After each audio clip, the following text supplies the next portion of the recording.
Salut tout le monde, j'espère que vous allez bien. Je vous parle à partir de mon véhicule aujourd'hui parce que j'ai pas beaucoup de temps pour faire cette vidéo-là, puis je voulais quand même absolument la faire parce que c'est un recap de la première game, de la deuxième, excuse-moi, qui a eu lieu justement hier. Il y a eu une autre partie qui va se dérouler ce soir. Je me rappelle pas c'est contre quelle équipe, vous me pardonnerez, mais il y a une grosse game qui s'en vient ce soir. Le line-up va être complètement différent.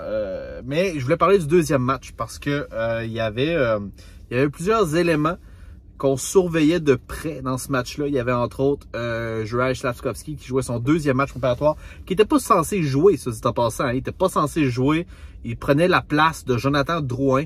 Mais là, à cause que Drouin avait une petite grippe, un virus, un rhume, peu importe, pouvait pas être dans l'alignement, donc il a pris la place de Jonathan Drouin.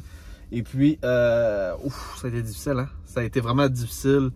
Juraj Slafkovský, peut-être qu'il est fatigué un peu, tu sais. Le camp d'entraînement, comme on disait, là, c'est, il y a le camp des recrues, le camp d'entraînement, les matchs préparatoires, c'est peut-être beaucoup de hockey en peu de temps, là, présentement, pour lui. Il m'avait l'air flat-foot, il avait l'air fatigué hier. Je sais pas s'il joue à soir, j'espère qu'il joue pas, en tout cas. Ouais, il m'a pas impressionné. Dites-moi, qu'est-ce que vous en avez pensé de Slafkovský? Je pense que sa première performance était meilleure. Sa deuxième, il m'avait l'air fatigué. Il m'avait l'air un peu fatigué. Juraj, j'espère qu'il ne jouera pas. Pour moi, le meilleur joueur hier, ça a été Mézard.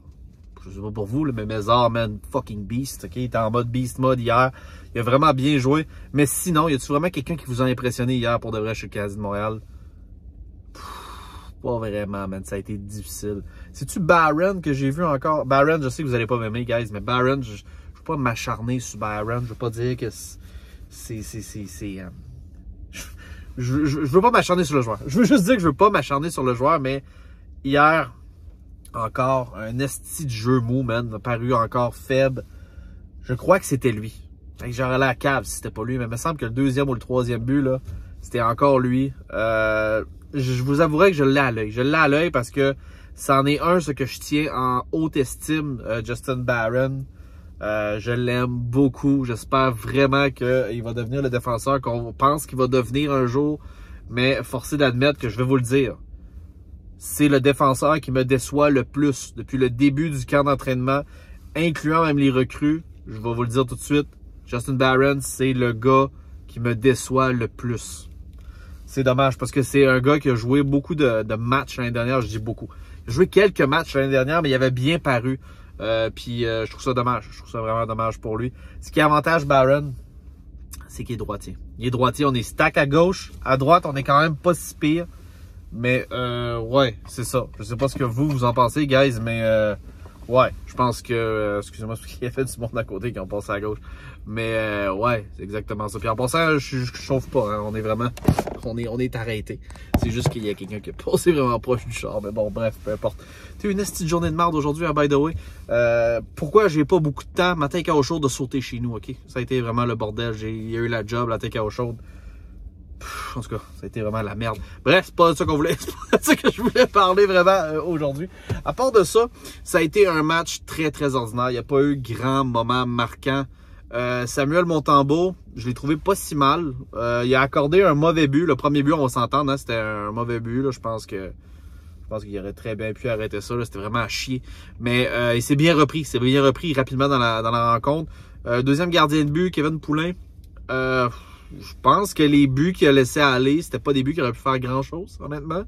Je suis pas prêt à lui donner une mauvaise note. Je pense que ça a été quand même bien pour Kevin Poulin aussi. Ça fait du bien de le voir parce que c'est quelqu'un qui roule sa base depuis longtemps également, qui veut avoir sa chance.